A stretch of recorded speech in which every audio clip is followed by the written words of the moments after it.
Mundakkai Chooralmala ദുരന്തബാധിതർക്കായി fund പിരിച്ച് ദുർവിനിയോഗം നടത്തിയ യുഡിഎഫിന്റെ നിലപാടിനെതിരെ മനുഷ്യ ചങ്ങല തീർത്ത് പ്രതികരിക്കുമെന്ന് ഇടതു ജനാധിപത്യ മുന്നണി വയനാട് ജില്ലാ നേതാക്കൾ വാർത്താ സമ്മേളനത്തിൽ പറഞ്ഞു. കൽപ്പറ്റയിൽ സെപ്റ്റംബർ 19 4 മണിക്കാണ് മനുഷ്യ ചങ്ങല തീർക്കുക.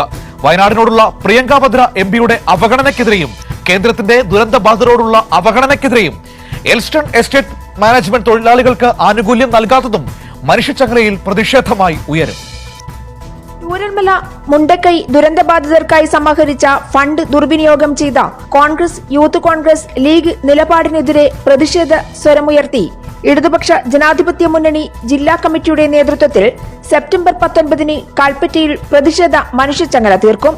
യൂത്ത് കോൺഗ്രസ് 30 വീട് പ്രഖ്യാപനം നടത്തി സമാഹരിച്ച ഫണ്ട് തട്ടിപ്പ് ദുരന്തബാധിതരോടുള്ള അവഹേളനമാണ്.